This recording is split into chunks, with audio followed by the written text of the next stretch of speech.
Today on Public Eye News, the Wisconsin Supreme Court sets a precedent in the state's legal battle with Amazon, and later, the recent updates on the Francis Scott Key Bridge collapse in Baltimore, Maryland.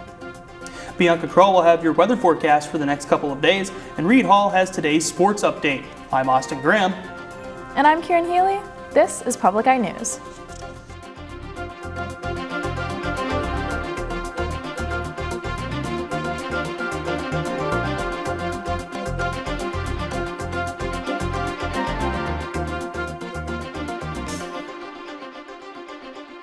Today, the Wisconsin Supreme Court has dismissed an appeal in a case ruling that Amazon delivery drivers are employees rather than independent contractors. The employment classification for these delivery drivers is a landmark ruling that has implications for the gig economy. These employees are now covered under the Wisconsin Unemployment Insurance System and are eligible for benefits that Amazon must help pay for. Amazon has tried to establish that its delivery drivers, who are in a program titled Amazon Flex, are independent contractors. Wisconsin's Department of Workforce Development first recognized these gig workers as employees, which the Wisconsin Court of Appeals upheld last year. Amazon Logistics, a branch of the Amazon Corporation, is expected to pay more than $200,000 in taxes to the state of Wisconsin. Across the United States, the official beginning of spring has been marked by heavy snowstorms and dangerous icy conditions. Over on the East Coast, power outages caused by the storms affected hundreds of thousands, and some states were struck with over 2 feet of snow. Down south, wind advisories increased chances of experiencing tornadoes and wildfires, especially in Texas. Back here in the Midwest, Minnesota was hit hard with up to 2 inches of snow per hour, causing travel interruptions and school cancellations. Road conditions have been dangerous and at times fatal. 400 crashes were reported in Minnesota, and Maine received almost 3/4 of an inch of ice. Michigan has been under winter storm advisories and blizzard warnings, specifically here in the Upper Peninsula. Former President Donald Trump is telling Michigan Republicans to reach out to black voters in prominent African-American areas of the state.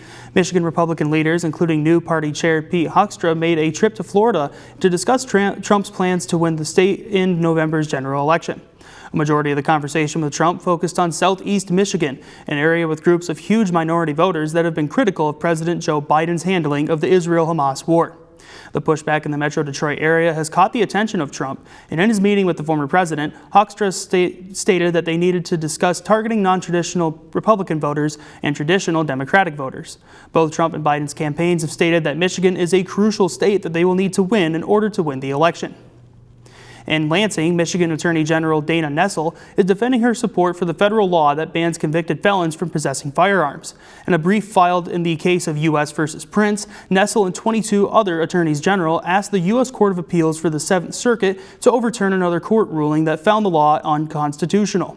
The Coalition of Attorneys General argues that the Second Amendment allows the government to enact sensible regulations to protect the public. Nearly every state in America has limitations on firearm possessions for convicted felons, and many have kept those laws in place for almost a century. In September 2023, Attorney General Nessel testified before the Michigan Senate in favor of gun safety laws that would increase background checks for gun purchasers. And Minnesota is going green with recreational marijuana. In the meantime, lawmakers are pitching tweaks to the medical marijuana program. Reporter Caroline Cummings has more. Take a look. Motion prevails. A decade after it was approved for use in Minnesota, medical cannabis took center stage in the House Commerce Committee on Monday. Some lawmakers say changes could improve the program for the 41,000 people enrolled. Because I don't know that we all necessarily realized who we were leaving out of our home grow program. Legal weed in Minnesota means adults can grow up to 8 plants at home for recreational purposes. A bill at the Capitol proposes doubling that for medical cannabis patients and allowing registered caregivers in the program to grow the plants on their behalf. We know that people with disabilities have lower incomes and that it is harder for them to access a lot of things, and folks with disabilities need a hand just navigating the world as it is, and this is the hand that they're looking for in order to navigate our current home grow program. Current law specifically lists 19 conditions for which medical cannabis is approved for use, like cancer and chronic pain. The medical cannabis office has discretion to add others. But lawmakers say that ought to change so doctors have the final say. That is a very small list, and it is very prohibitive, and that there are other conditions which could benefit from having this expanded, but they cannot at this point. Other bills would prohibit retaliation against workers, students, and renters for simply being enrolled in the medical medical cannabis program and ban flavored additives to cannabis vapes for fear that they target children. At the Capitol, Caroline Cummings, WCCO News. Now don't touch that dial. We will be right back with your weather and national news right after this break. Stay tuned. American Experience. Cancer was deeply feared at this time. It was essentially a death sentence. The untold story of the first ever war on cancer and the pioneers who fought to save women's lives. He realizes that you could find cancer before it technically exists. That really is unprecedented. The Pap test really became a life-saving test. The Cancer Detectives on American Experience. Tonight at 9 on WNMU-TV. Welcome back to Public Eye News. I'm Bianca Kroll, and here's our weather forecast for today. Looking at our roof cam here on campus, a little snowy out there, but it is partly cloudy skies outside and hopefully warmer weather. And looking across the UP here, starting off in Houghton, it is 46 in fog, Ironwood 33 in some snow, and Iron Mountain 50 in cloudy, and Menominee here 50 in cloudy. And looking across the other side of the UP over here, in Escanaba, it is 46 in light showers, Manistee 46 in cloudy, Sault Ste. Marie 42 in cloudy, and in Marquette 47 and partly cloudy, with the winds south 19 miles per hour and the barometric pressure of 29.29 inches and falling. And looking at tonight's conditions, going to be a mix of rain and snow, low of 23, and the winds west 12 miles per hour. And looking at tomorrow here, it's going to be overcast with a high of 30 and a low of 22, with the winds west-southwest 16 miles per hour. And looking ahead here, Thursday is going to be a high of 35, partly cloudy, and a low of 25. Friday is going to be a high of 36, partly cloudy, and a low of 26. And Saturday is going to be a high of 34 and a low of 29 with some snow showers. And that's all I have for the weather. Back to the desk. Thank you, Bianca, for that weather update. It's nice to see the sun peeking out a little bit today. Now moving on to some national news. 6 people are still missing after a cargo ship hit the Francis Scott Key Bridge in Baltimore, Maryland, causing the bridge to collapse earlier today. The container ship hit a pillar of the bridge around 1:30 a.m. Eastern Time after losing power and making a mayday call. Synergy Marine Group is responsible for managing the ship and has not reported any injuries among the crew, who have all been accounted for. Authorities, including the Baltimore Fire Department, reported that they were able to close the bridge immediately prior to the collision, saving many lives. Still, vehicles were on the bridge, and a construction crew were filling potholes on the bridge at the time the incident occurred, according to the Maryland Transportation Secretary. The governor has declared a state of emergency, and rescue efforts are currently ongoing. Federal Homeland Security investigation agents have searched property in Miami and Los Angeles that belonged to Sean Combs, a music industry professional better known as Diddy. According to law enforcement, a sex trafficking investigation underway in New York is what prompted the properties of Sean Combs to be searched. Homeland Security investigations released a similar statement but did not indicate whether Sean Combs was directly involved. Combs has been in the midst of legal battles following multiple sexual assault lawsuits. Notably, fellow music artist Cassie filed a lawsuit against Combs for years of domestic and sexual abuse. The case was settled the next day. Combs' attorney has previously claimed that the various allegations are false and that he has evidence to prove that is such. His ongoing sexual assault cases are not officially linked to the investigations of his properties. Out in Perry, Iowa, a mobile workforce center is on site of a former Tyson chicken plant ready to meet the roughly 1,300 workers who are now without jobs. Reporter Marcus McIntosh has the story. We are in Perry inside the Iowa Works Mobile Workforce Center. It will be parked at the Tyson plant today, bringing rapid response services to some 1,300 Tyson workers who will soon be out of jobs. It's a game changer. Joseph Noble is an Iowa Works career planner.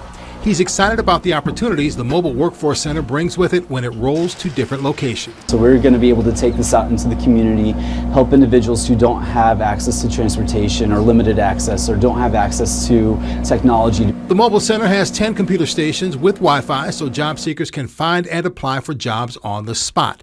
Just one in a number of benefits of the Mobile Center. Some of the things that we can help individuals with is writing their resumes, doing cover letters, helping with mock interview prep. We can also help them with making referrals to get further education. Mayor Dirk Kavanaugh says the Workforce Center being here is a good thing for Tyson employees, but adds it is a double-edged sword. In that we are actively trying to find someone to come in and buy this plant, and it's much more valuable to someone if they can buy it in most, if not all, the employees are still available to them. March 11th, Tyson announced the Perry plant was closing, leaving some to wonder why it took 2 weeks for this rapid response service to arrive. We can't just drive onto the property and say, hey, we're here to do things. we have to work out the logistics. We have to figure out what those job seekers are needing. Each individual has different needs. The Iowa Works Mobile Workforce Center will be back at the Tyson plant Tuesday from 11 in the morning until 4 in the afternoon. In Perry, Marcus McIntosh, KCCI 8 News, Iowa's news leader. After this break, Reed Hall will be back with your sports update. Stay tuned. Hey, I'm Rick Steves. Join me for a look at ancient Roman art.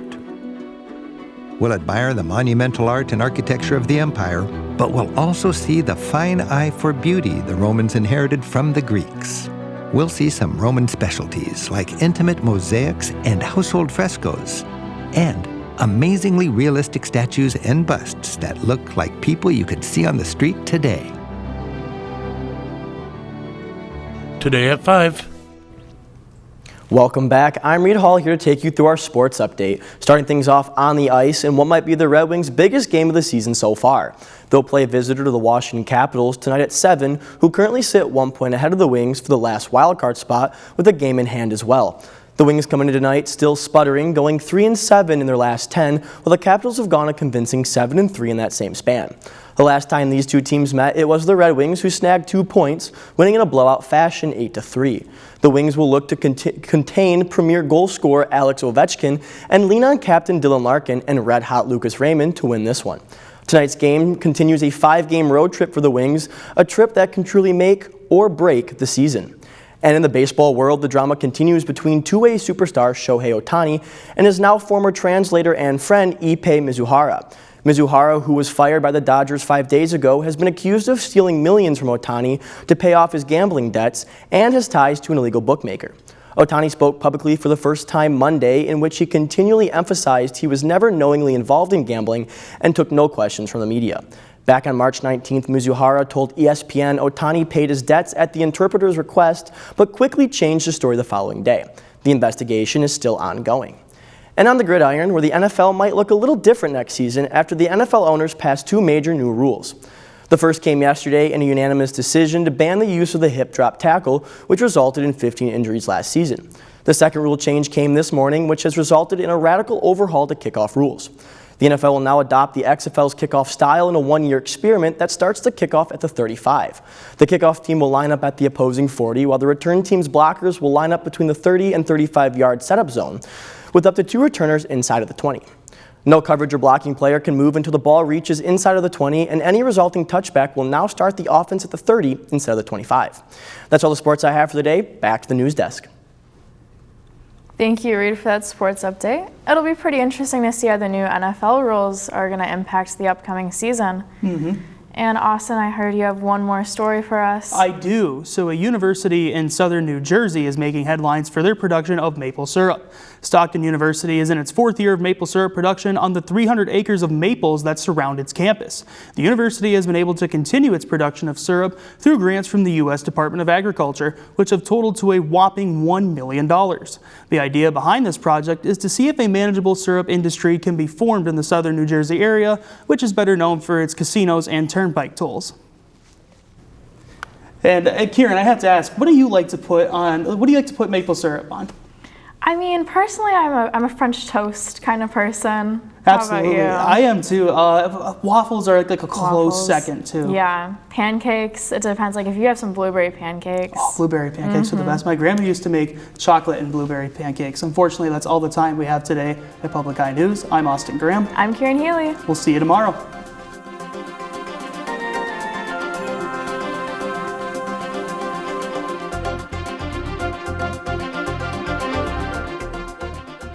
The preceding program was produced by WNMU-TV, Northern Michigan University Public Television, in studios located in Elizabeth and Edgar Hardin Hall.